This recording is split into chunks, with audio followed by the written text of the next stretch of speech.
right. Thank you, everyone. I think we're about to get started. Thank you all for coming to this very special seminar. My name is Rob Vanette, and I'm an adjunct faculty member in the Entomology department, and I'm also the director of the Minnesota Invasive Terrestrial Plants and Pest Center. Absolutely, something we can all be very proud of. But today I have the very special honor to introduce someone that I've known for a remarkable amount of time, actually over 30 years we were just figuring out. Jim Carey has agreed to pay us a special visit. And Jim himself, he's celebrating 45 years on the faculty. 44, we'll call it 44. He's the demographer here. On the faculty of the University of California at Davis, and where he is currently a distinguished professor of entomology. And he's also a senior scholar in the Center for the Economics and Demography of Aging at UC Berkeley. Jim has been very widely recognized for his prestigious career. He's a fellow of the Entomological Society of America, the AAAS, California Academy of Sciences, and the Gerontological Society of America. He is particularly well known for his work on insect biodemography, mortality dynamics, and invasion biology. And so many of you may know him or have had one of Jim's books on your desk as a reference. I certainly did for many, many years. And if you haven't, be aware that Jim has a new book that's come out that really takes the original work to a whole new level. So we're very excited to have Jim here with us today and to present some exciting new thoughts on the stationary population identity as a new framework for insect population field research. So Jim, welcome. Thank you. Thank you very much. Thank you. So who else is in the Gerontological Society of America? Okay, nobody. So thanks for coming out on short notice. My goodness, nice turnout here. Thank you. So anyway, I'll jump right into this. So I'm going to start out with, I have a connection here with Minnesota. I grew up in Iowa, but my first entomology course was actually at Itasca, University of Minnesota, field station there. Way back, I hate to even mention, but that's where entomology for me started. I was a fisheries wildlife biology major, and I finished in that. But then also with this person right here, he was the professor. This is James Vappell. He's the late James Vappell here. And he was at the Humphrey Institute of Public Affairs here. And back in the late 80s, somewhere in there, he invited me out. I had met him in Austria a couple of years before. He was at the International Institute for Applied Systems Analysis. Anyway, he invited me out to join a program he was putting together on old mortality. And I had one reason. First off, I was deeply interested in demography, but also that one of my students was the former director of the mass rearing facility of the medfly in Mexico. So he saw that was a gold mine for demography. You need big numbers. I'll talk about that in just a few minutes. But anyway, just for perspective, and this is for graduate students here, you networking and get out to meetings and so forth. But this Jim Vappell was just amazing person. And you don't find these very often. And National Academy is founding director of the Max Planck Institute for Demographic Research, founding editor of Demographic Research, co-founder of European Doctoral School. And I learned just a few years ago he's nominated for the Nobel Prize. He was at Odense University there. And just for perspective, there's the citations in H-index. So anyway, that's for perspective. He'll come into this in just a few minutes again. Anyway, look. Oh yeah, there's the medfly facility. This is 5 tons of medflies a week. And so, that's where we did a lot of this research initially.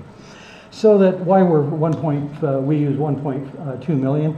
It's his quote here. It's like the Hubble telescope. You can peer into the far reaches of the fruit fly actuarial universe. You know, you can, with 100 flies, the last 10%, you have, 10 flies? Even 1,000 flies, small numbers still. You get 1,000,000, you have 100,000. So what we were interested in is, you know, the far reaches of this actuarial scale. Anyway, that's why we used 1,000,000 flies. And we got a paper, that put us on the map anyway, in Science in '92, I guess it was. We got along with the, what is that frozen guy up in Austria. I thought they were going to overshadow everything in that issue. But anyway, so there was the Iceman, I guess they call him. So there it is. And anyway, so there, that's a little bit of background here. Now look, oh yeah, here's where I'm headed with with my talk. I start out with the medfly. This is all biodemography. But then we go to Congress, and then the world population, and then back to insects. So you'll see it's all grounded in basic population theory, and in fact, it's developing population theory. Now, oh yeah, here's a couple quotes. Just all models are wrong, but some are useful. And theories must explain, they may predict. I always like those my two favorite quotes here. Now, look, with Jim, we had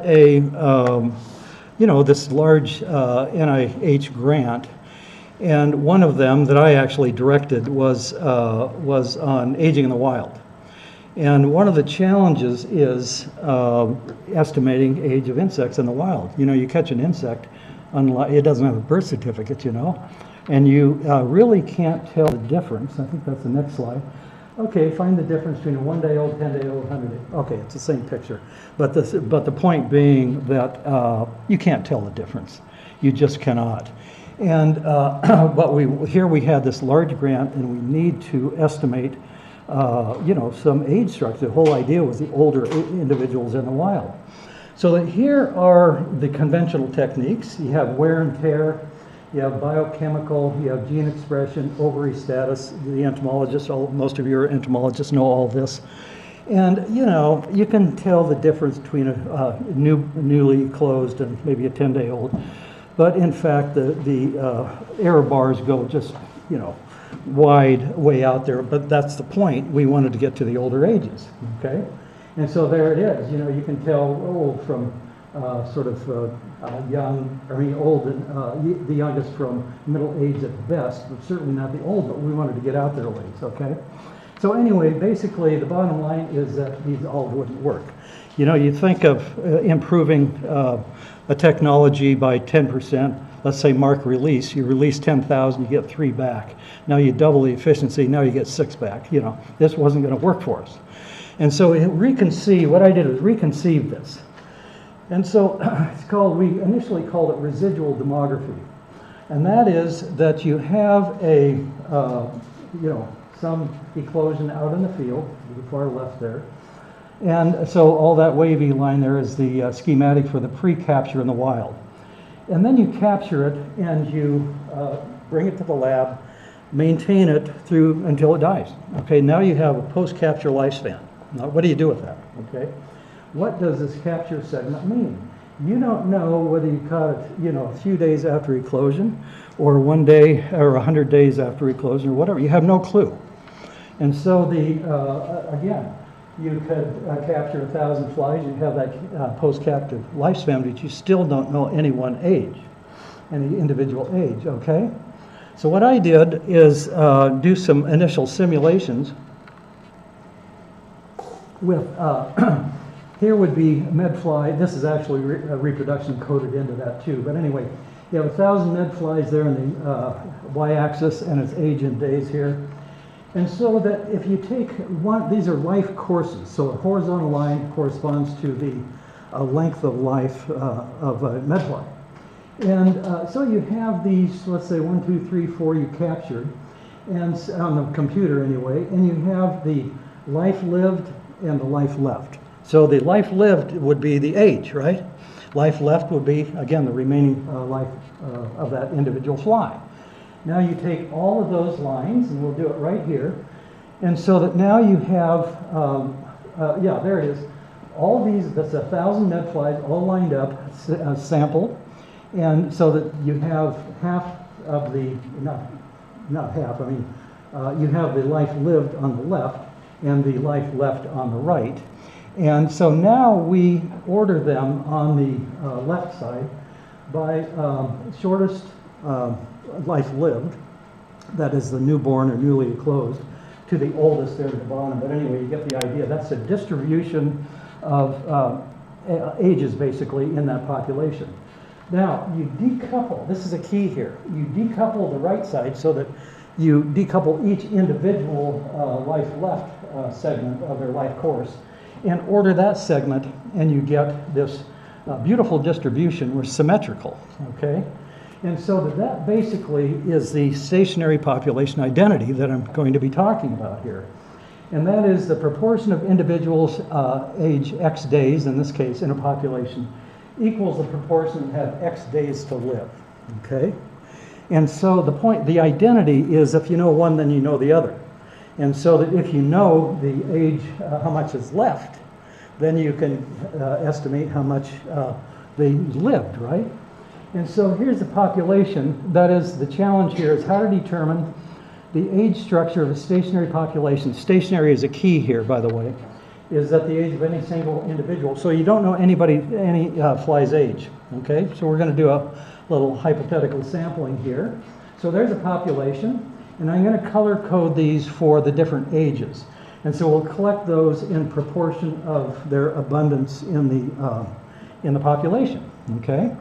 And so we sample them, and this is what we get. There's 100 individuals out there, and then there's 40, 30, and 25, and 5 in these respective age classes, right?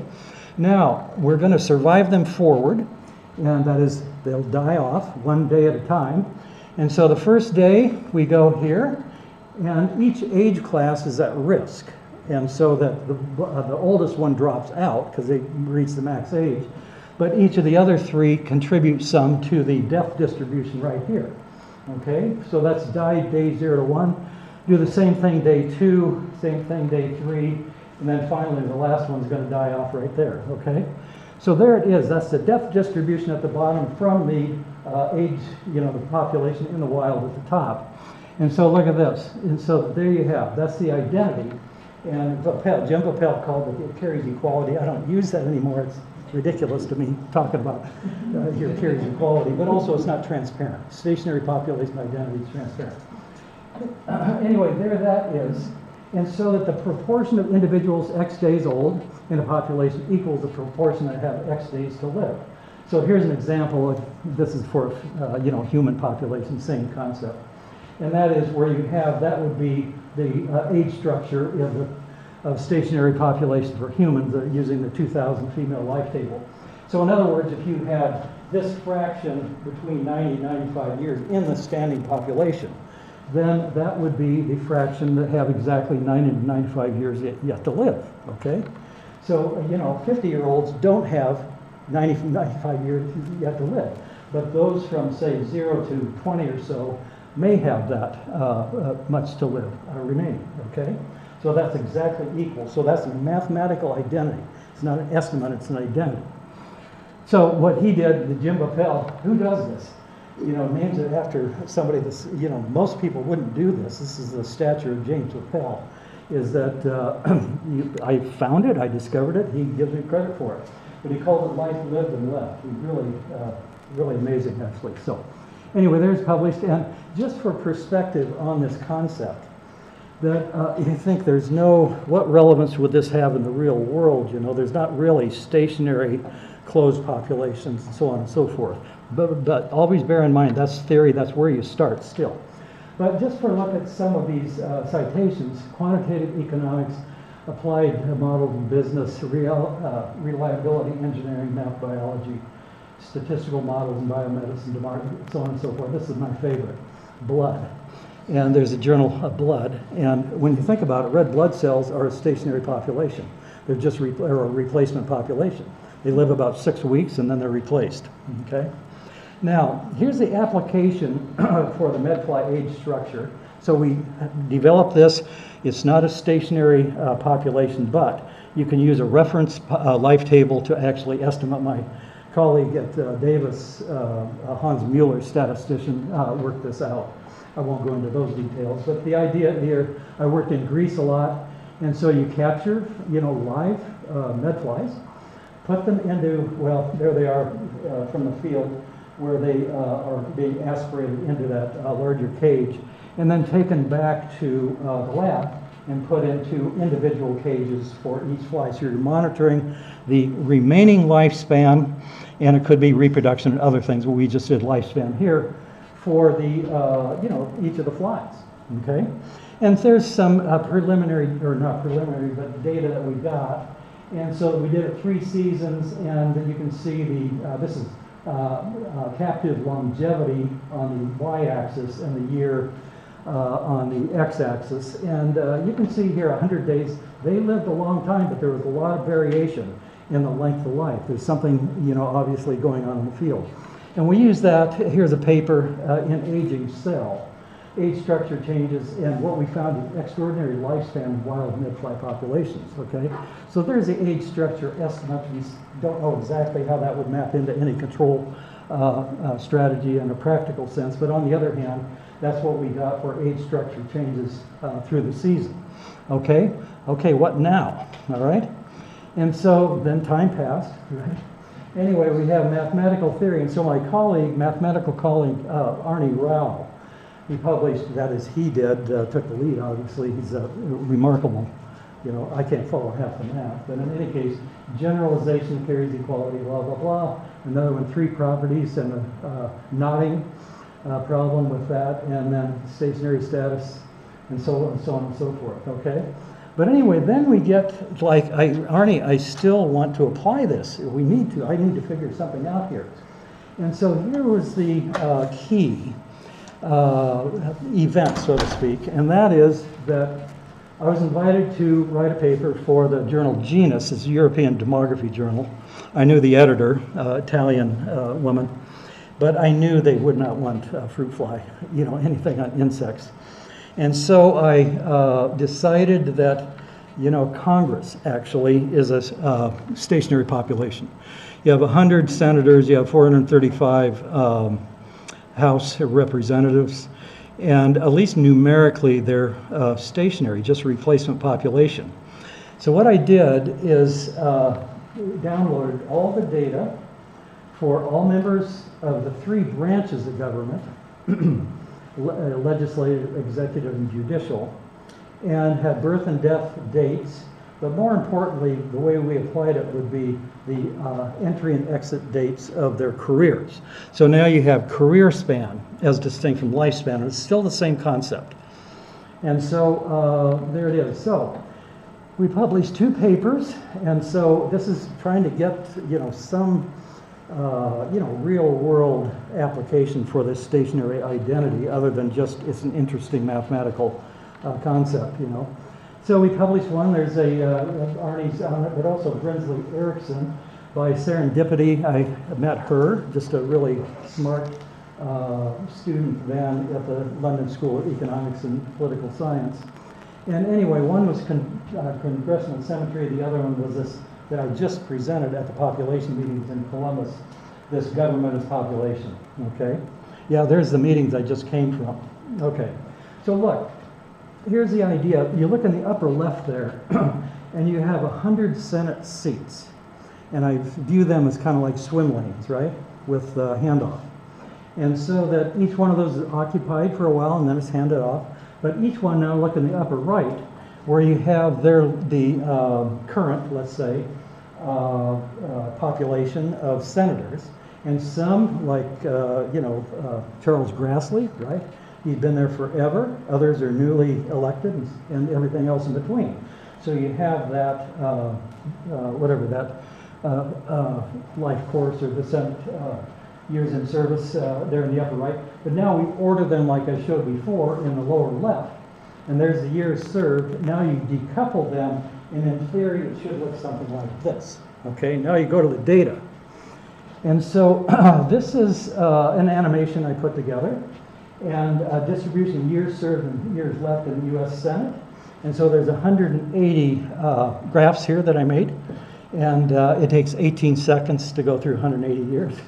Okay, there it is. So what we have here would be the U.S. Senate membership. Okay, And you can see as they add states and so forth, it broadens out more, or I mean, rather it's growing as more senators are added, all that. But on the other hand, you're also growing here at the base where they're increasing in longevity in the Senate, right? Okay, so there's that. These papers were more than just this animation, obviously. But nonetheless, you can see this as sort of some validation for this concept is, validated in some real data here. And so that was the Senate. Okay, now, I'm going to skip through this. Yeah, well, let me just say a few things. This, when you look at this, this is really a life cycle concept. And then this applies, to every population, insects, humans, and so forth. And that is, you have a genesis back there at the very left. That would be a retrospective genesis. That is the oldest or the longest serving member of the Senate at that, at time T0, basically, would be when that current population, what I call the standing population, begin to form. And then you have senators adding on, and so forth, until you have completion. And so that's the, that's the growth phase. And then for a standing population, you have a senescence phase, and this would be extinction, okay? And so anyway, there it is. That would be, there it is, predecessors and kind of successors. All right. Now, I'll just whip through this really fast. But there it is, the growth of the U.S. government. This is not so relevant. I don't want to waste too much time on it or spend too much time on it. But there's the same concept for the life cycle of the U.S. government. There's about 1,430 of these, appointees or elected officials out of the Congress, the executive branch, and the judicial branch. And there it is. And then you have, there it is. I just showed this. This is a life cycle concept. So you can use as a rule of thumb, a half-life is about 8 years. It's one presidential cycle. It's a quarter life is another 8 years. And, take a quarter or a half of that, and that's, another 8 years and so forth. This is a rule of thumb, okay? And then they go extinct. Now, I was just returned from sabbatical a few weeks ago, actually. I happened to be in Argentina, but it was a writing sabbatical. But one of my objectives was to find a real world application still. I mean, the Senate and all that is the real world, but to an actual population. So what I did was go to the world population. And so anyway, that's where I'm headed here. So that there is the standing population of the world in, I think it's 2024, 23. And you have life lived on the left. And so that, let me start here. This dashed line right in here is the stable population identity, stationary population identity. So that comes from the period life table that you can generate, a life table population, okay? So if it was just replacement level at the current, the prevailing mortality rates and so forth over the whole world, this is what the distribution of the population would look like. It would have that age distribution, years lived over there, and you have the years remaining would look like this right in here, okay? Now the actual population is what you see here in the bars, and that is, you see it's skewed to the, more younger people over here and fewer older people here and so forth. So you have both the stationary population, the curves here, and you also have the world population itself, okay? Now we'll look at another animation here, and this will be the distribution of life lived and left in the world population from 1950 to 2100. And I got these data from the United Nations. Amazing, they post this data. It was data for by age for every country in the world, and life tables, and it was just an amazing data set that was available that I could bring to bear on these, or bring this theory to bear on the data. And so let's just take a look here. So now you have numbers, and you have age here, or the years remaining, and there's a stationary life table. So what this animation is going to do is that each for 150 years, each of 150 years, I generated both the stationary case right in here, based on the life table for that year, and that kind of, well, this is the world. And then you'll see also, like, yeah. Okay, come on. And anyway, then you'll see the actual population as well. And so they're growing, so this is expanding with time, but anyway, that's what you're going to see. Okay, there it goes. So you see here the world population back in 1950 was smaller. You have a big birth rate here, but this is the stationary case right in here, so just watch that. How this evolves, the evolution of age structure, basically, in the world over this 150 years.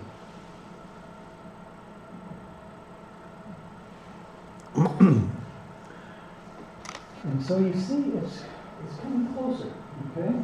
Now they're projecting, of course. That's maybe one reason why it's starting to be more, aligned with the stationary case. But nonetheless, here we are, mid-century, a little bit beyond, and it's looking pretty close to the stationary case, okay?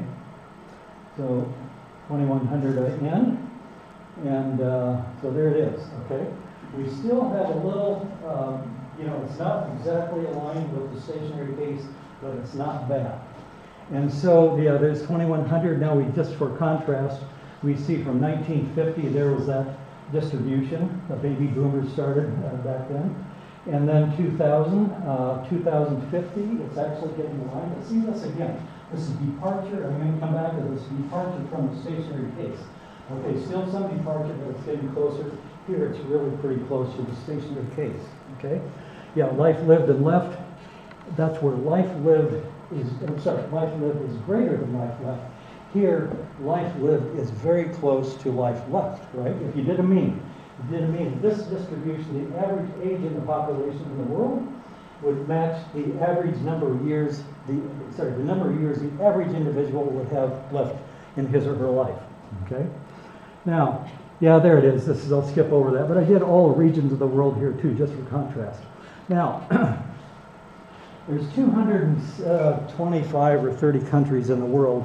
Some of these are island countries that I cut out, but I used about 200 countries that, for these, to look at the data I'm going to show right now.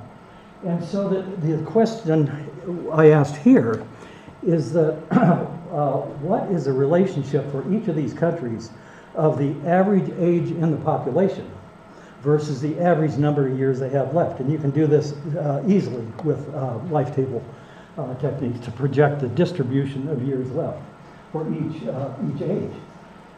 Anyway, so that here would be on the x-axis the average number of years remaining, and this is the average age, or average number of years lived.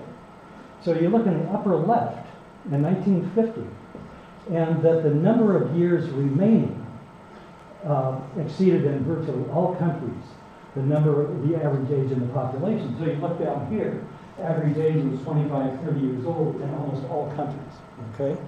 And so that the average person in those countries still had, what would that be, 40 years, life expectancy still wasn't that high. But still, they'd have 40 years left, maybe 50 years left, okay? Now, you get to 2000, and you have a few, this pointer's not working, but you have a few that have crossed over the line. Right on this diagonal would be life lived equal life left, right? Okay? So anything on the diagonal is, they're equal, basically. And so anyway, so you see in the upper right there that a few have crossed over, but nonetheless, a lot of the African countries are there where you have life lived is really low, and life left, life expectancy even in Africa went up, and so you have a lot of years left. Now you get to 2050, and you see that, about half, not quite half or so, have crossed over, where the life lived is less than life, or life lived is less than life left, okay? And so in other words, the average person that is age 40, 45 or so, would have only 40 years left, okay? So they've lived over half their life. And here, still it tends in this direction, basically, that you have about 2/3 of the country, about 2,100, that are where you have life lived is less than life left, okay? But on the other hand, the world as a whole, the population is decreasing by then, or it's supposed to keep. Okay, I'm going to skip that one. I'll get over that. Now, you look at life lived and left, so we can parse those out. And now you have in the upper left, we'll just focus on that one for the moment, is that the green would be life lived, and the gold will be the life left, okay? So you see in Europe as a whole, is that there's, what is that, about 32 or so for the life lived. So the average person in Europe was 32 years old in 1950, and they had 40 years remaining. So life expectancy was 70 or more, okay? But see, you can see the crossover right there. So that then you have a crossover where the life left is greater than, or sorry, less than life lived, okay? And anyway, you see the crossovers up there, and so it's the same concept here. The details aren't important, but there's the concept. Now, what I got from that, though, and it just came to me in the last number of weeks when I was on sabbatical, was that there is, this is discovering a new concept here, what I call the age-time stationary population matrix, okay? And so that if you look at this, so the LX, you know, most of you probably know the notation for life table, but you have LX, which is the fraction of the initial cohort that survived to age X or whatever. So L naught would be the newborn radius basically of the life table, and then L1 would be the fraction that survived at age 1, 2, and 3, and so forth, okay? So look at the left column. And so that would be at time 0, the number in this life table population, okay? Now, so that's a start. Now, a concept here, I come back to the standing population. A standing population is that snapshot of people or insects or whatever alive at that time. You don't care about the next year or the year before or whatever, it's at that time. And then you're going to monitor their survivorship or whatnot through until all of them die out, okay? So there's a standing population with this age structure right here. Now look, at the top row, you're going to have L naught, and then that survives to L1, then to L2, and so forth. So you see the top row equal the first column. Now you go to the second row, and you start with age 1 individual, and then that goes to age 2, age 3, and so forth. That corresponds to this column, and so forth. So you get the idea here. And I'm going to do the same thing with, if the LXs are equal, then the DXs, which is the death distribution, are equal as well. I'll come back to that in just a bit. So let's put some numbers on this, and here's a age-time matrix where I put in actual numbers, and 25% died each year or day, and in other words, 75% survived, and it's straight through every age class, okay? So there's the 100, that's the initial age distribution number at each age. Now, we survive that 100 forward, and there's your 75, 56, and so forth. So you see again, that row exactly equals that column. And we do the same thing for age class 2 all the way through, right?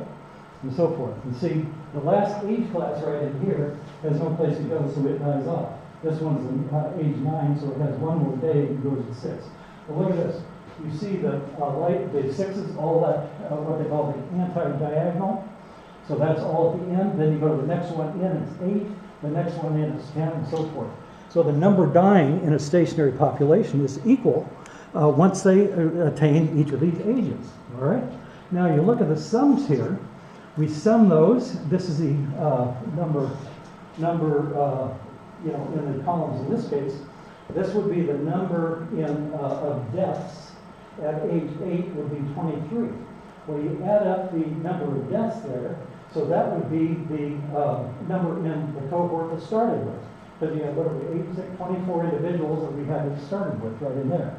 So that now you can begin, that's how this works, is that's how many are in the initial age cohort, and you add these, as these die off in time, that's how you get your estimate of the number in each age class equal the number of X years to live. That's how that works, okay? Now let's look at this. And we have, yeah, sorry, back up just a minute. So there's that same matrix, and now we can do a transpose. And so that now we transpose everything. We take time and age and we flip the rows and columns. So that's what I call a matrix transpose. I mean, it is. It's a symmetrical matrix, okay? And so the symmetrical matrix equals its transpose. And so now you have see what I did right there? I took that row and made it a column. And I took the next row and made it a column, so on and so forth. And then did this to fill out everything. There we are. So you can see right there that this is the transpose of that. Everything is exactly the same age and time flipped right there. Now we can look at this too. That's what I call the stationary distance. And once you have this relationship between the original population and the transpose, is that you can do what's called a dissimilarity index, or you can call it a similarity index or whatever. But I call it the stationarity distance. And that is each one of these cells can be compared. And so that, for example, you compare, this is 25 right in there, that'd be this compared with the age 0, and that's, what is that, times 0, well, they should match up. So 25, this is the absolute value difference, 0. You do this for everyone. When you have a stationary population, it's going to be 0, okay? But when you have a non-stationary population and do that, you're going to have some distance apart from that. Remember that stationary case with the graph, and they departed from that stationary case. You get some index for how far they are away from that, okay? Now, so there's the formula, and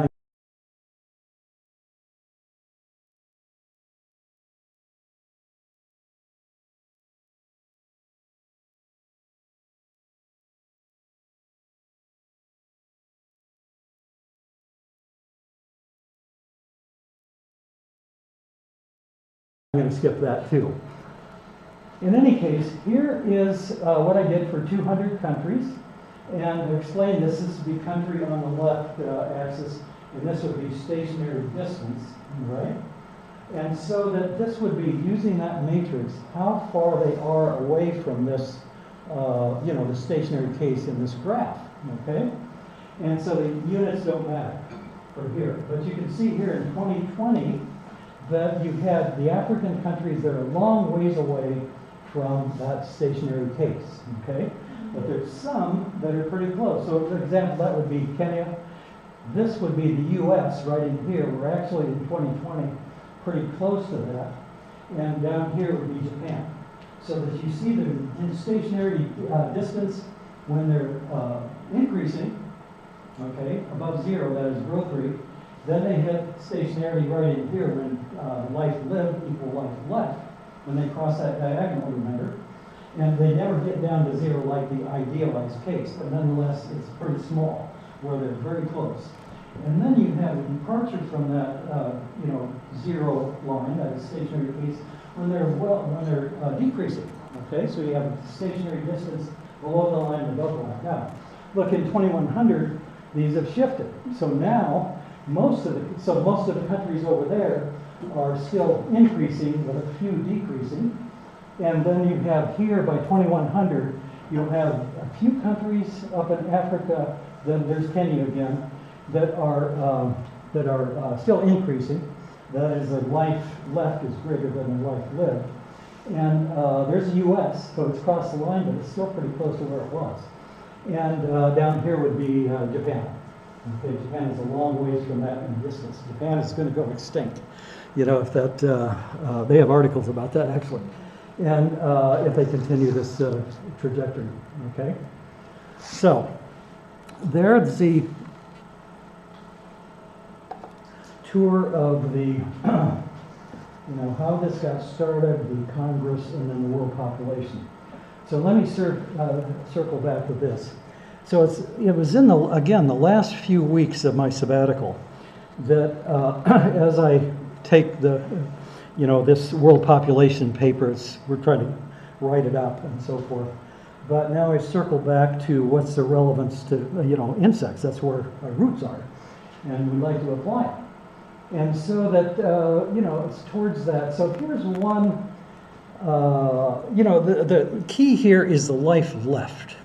That's really where this whole thing started, circling back to Greece and catching medflies and saying, how much longer are they going to live?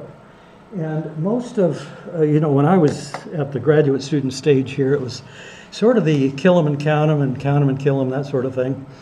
And so, numbers are good to have, but there's a lot more information in live individuals. I use the term, it's just pregnant with information, is that with a dead insect, you could just do dissections and get the number of eggs and so forth, but it has no clue how many eggs are left that it would have laid had it had the resources and so forth. The same thing with activity or flight ability and so on and so forth. But here's a study we did, my colleagues in Greece, on Culex pipiens. And so this seasonality of post-capture longevity and in pipiens. And what you had, so here's the deal. I'll just graph this. A little bit of explaining, but you'll see it's pretty transparent once I explain it. And this is days from the season start. We started in early June, June 1. And this would be each individual fly is what I'm going to go to with a line that corresponds to its longevity. Okay?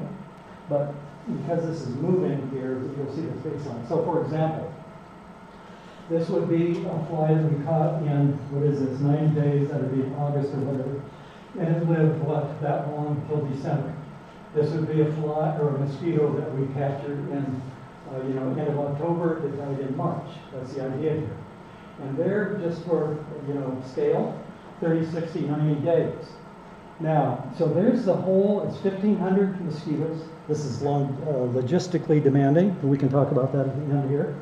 But in any case, there's the captures and there's the longevity. So just visually, you can see here, or scale, there's some living, 90 days, right in here over that, very few here, and then you get out to here, late in the season, it's a lot, okay?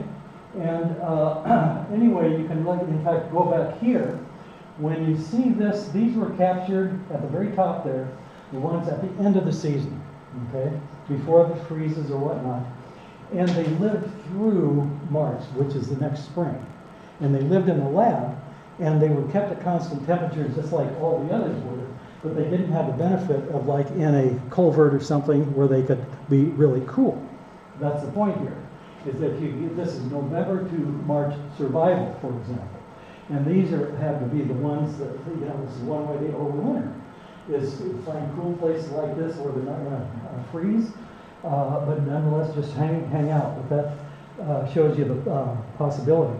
They're living longer here when we initially saw this because they're preparing for wind and building up fat reserves and so forth. Okay. Anyway, there's that. Okay. Now here is, so my idea, and this is not developed at all. That's why I wrote Rob and George here, a little bit of guinea pigs here for trying some of this out. But here is like a typical field season in conventional, field insect population studies and so forth. You sample multiple times per month probably, but anyway, there it is. And you dissect them and count them and dissect them. And there's good information. I mean, numbers matter. But on the other hand, just counting and counting has its limits in terms of information. And anyway, you take that data.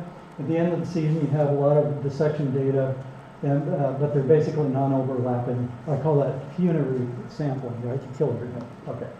Now, here's the concept that I'm trying to flesh out, and that would be that you really have, you can still, count them and kill them or whatnot, of course.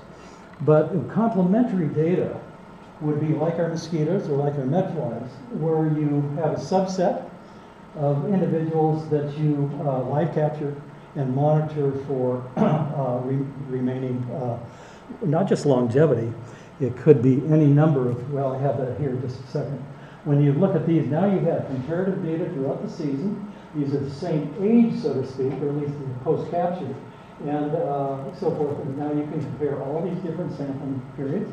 But what you have here that can be monitored, and of course we were focused on longevity. And it doesn't have to be the entire life. It could be 10-day assay, whatever, or shorter.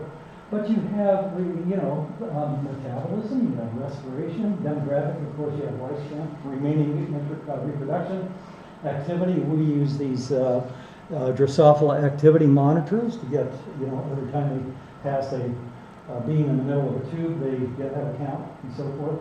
Or you could have a flight mill, and you could have a frailty index. When I think about that, when you have insecticide trials, they have standardized LD50, everything's standardized. When you think of a field, from beginning to end, a field season, you have huge differences in the quality of the plants that they may be feeding on. And so we had where is it here? I thought I had that. Oh yeah, jump ahead a couple here. We did a study, I was trying to get I got to wrap up here just a few minutes. Trying to get, the frailty of, in this case, fruit flies when they were reared on sugar versus reared on full diet at the oldest ages. So we had mass cages that we reared them to old age, and then we transferred them to individual cages. Well, that ran into a problem because you have different environments. But what we found, that is getting it published, although we finally got it published. What we found is that there's a huge frailty difference. That is just from the handling, just from the gentle, aspirator and trying to get it in the individual cage. Look at this right there, is that you have days in age right in here from the point of collection from a big cage, and then you have survivorship here. And so with females, within 6 days, we had over 50% dead with sugar only diet. And you had, 75% dead of males. I mean, they just could not handle it. But if they came off sugar. And so there was a huge difference in frailty just based on diet alone. And so could be one of the assays, through the season as you go, from really fresh growth to less favored leaf growth or whatever they're feeding on and so forth. Could be one of the assays. But it's anyway. It was really a huge difference in the frailty level. Now look, so let me back up just a bit. So I have that. All right. Now look, the challenges are logistical. So that the mosquito work, this was major effort. So they collected 10 mosquitoes, or what was it? A day for each day for 100 days. Basically, that's where you get the 1,500. Well, you got to have a technician to go out and do all that and transfer them and so forth. Okay, but I think that kind of challenge you figure out depends on what kind of information you want. There's technical problems, one of which I just pointed out. You've got to transfer, and how you do that is you need to be mindful of that as well. And there's scientific. You need assumptions of the models and so on and so forth. So anyway, that's where I am right in here, is that see if this would be feasible, at least in theory. The idea that you get information about life left from captured insects really changes the landscape of field population demography and so forth, okay? So that, I already covered that, okay. Now look, I've been invited to kind of a collaborative consultancy in two universities, one in Brazil and the other I go over in Beijing Agricultural University in November. And they're interested in setting up biodemography type studies for their students. And anyway, I put other there because I've just talked to Rob and George. Well, I don't know if I talked about this too much, but the idea that I think that there might be a training grant concept there, NSF, something along that line, for a big picture, big paradigm concept. And so, I keep that open, and but I have a long ways to go yet to flesh that out. But on the other hand, that's kind of where I'm headed. Okay. So I wanted to end here with of course, Rob talked about my most recent book here, and so there it is. You know, one thing I really failed at through my career is convincing ecologists that demography is really the foundation for most of all ecology. You have to know population concept. And what you get I talked to the grad students about this, so sorry you're hearing this again, but what you get from insect ecology is sort of a life table, you know, and that's kind of a cookbook, okay? But the life table theory is deep, and there's a lot of tools there. There's a multiple decrement table, there's the bridge table, there's health table, you know, on and on. So know that you have that toolbox, but also know the deeper concepts involved. Then you have mortality dynamics, you have stable theory, fertility theory, stable theory. And to know all of those really at some depth. And it will inform your experimental design, inform your interpretation of data, and so on and so forth. And you know, those chapters in those books, I have each of those, you know, chapters on that material. But what I really wanted to also point out here is that all of that book is online as lectures. So I spent, you know, literally 400 hours. That's 10 40-hour weeks recording lectures on different sections of my book. There's 173 videos. Here, that's all online. It's on the Population Sciences at UC Berkeley website. And you have, like, for example, in mortality, click that, it'll drop down menu. There you are, force of mortality, non-birth mortality models, and so forth. You know, you might, as graduate students, consider just working through each chapter by chapter, and just, you know, once you have it for the rest of your career. And also, whoops here. Also, I talked to the graduate students about this, but at the bottom here, further down, there's appendices, and one of the appendices is best practices on visualization, visual design, color, all that stuff. I talked to the grad students about that. But, you know, you might consider taking a look there too, because a lot's on the line when you interview, when you're going after grants and so forth, or your first big conference. You know, you really want to be able to do it right, okay? So I'm going to end here with thanking Rob and George. You know, they were pretty marginal students at Davis, but, you know, just, they were fantastic. They were fantastic. So you're lucky to have them both, my goodness. And I think that's about it. Thanks very much. So.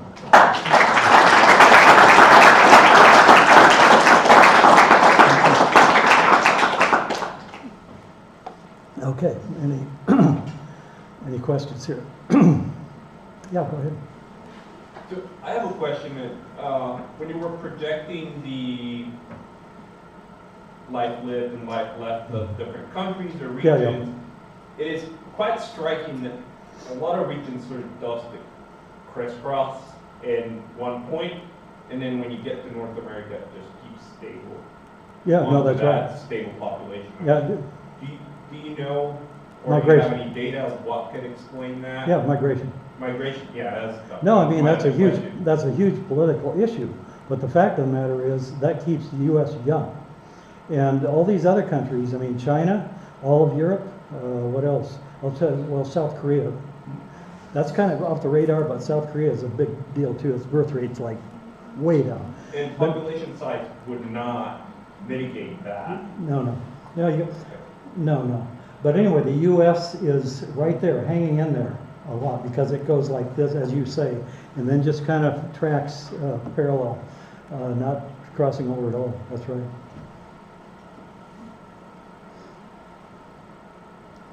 Yeah, I can't emphasize enough, you know, I come back to this population theory. I had, you know, I was early in my career, I was doing this stuff.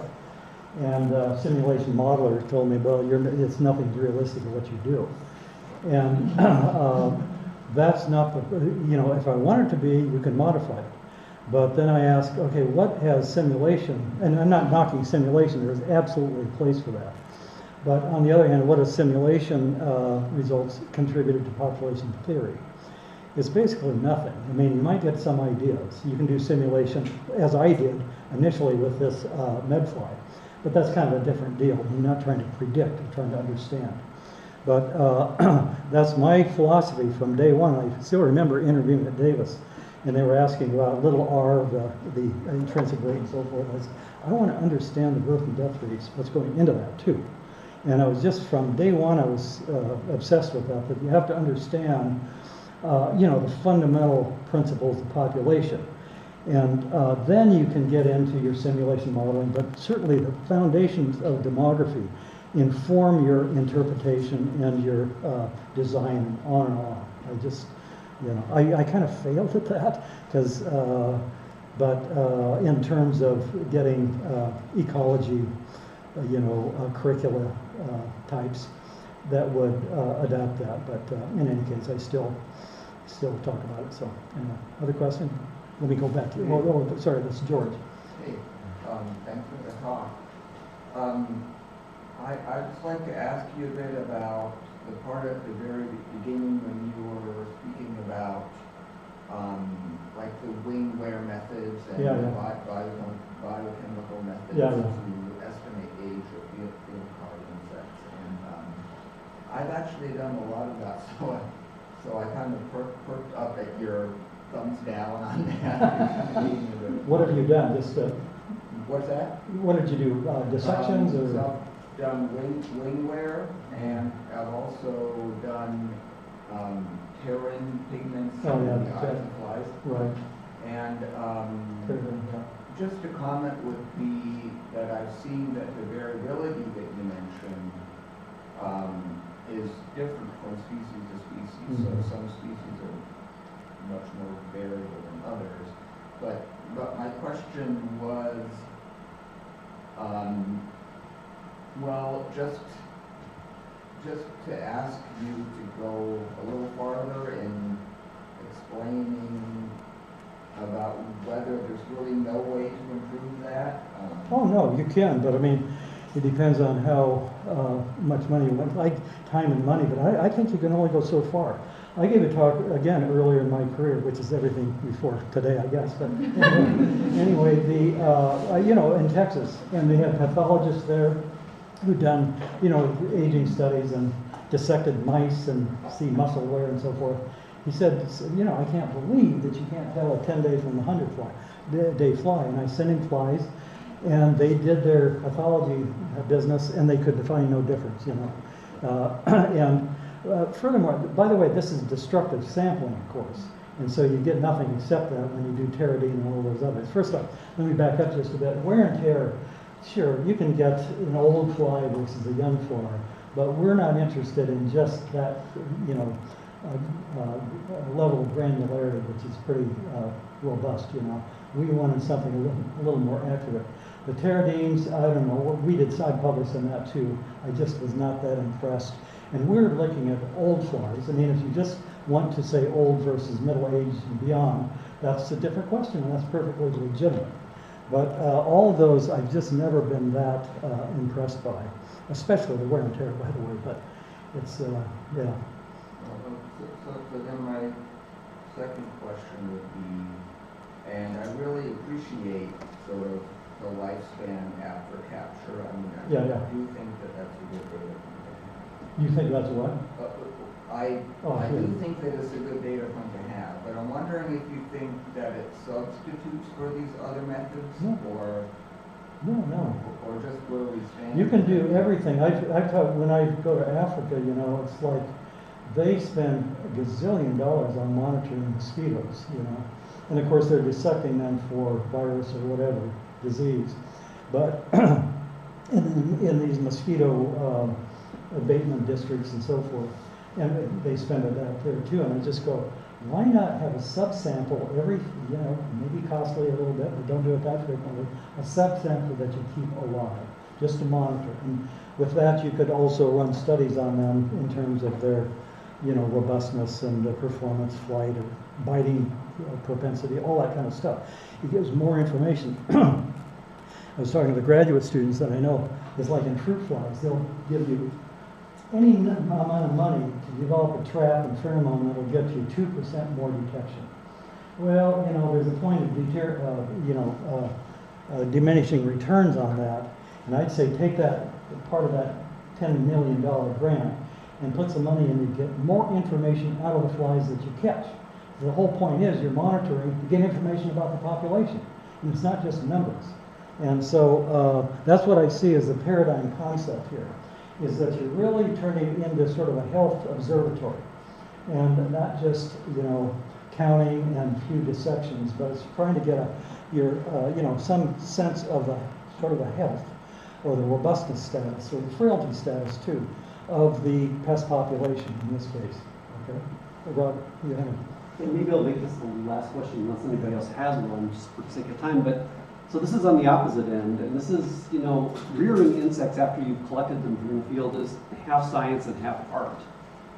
And sometimes we get the art wrong. Humidity's a little bit off. We talk about diet being a little bit off.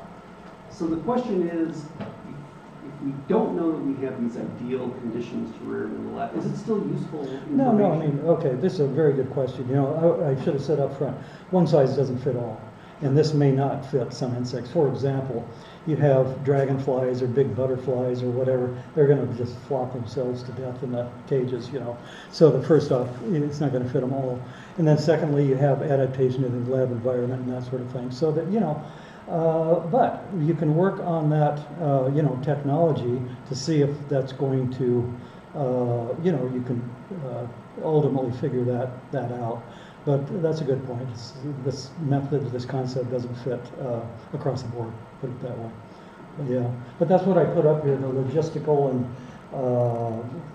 technical problems, you know, there's all that needs to be worked out if this is going to have any success. But I go back 100 years in this business, you know, back at Iowa State, getting a master's in the 70s, mid-70s.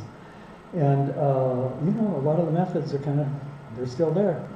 And so to reconceive some of these concepts, yeah. Okay. Anyway. Let's thank Jim one more time.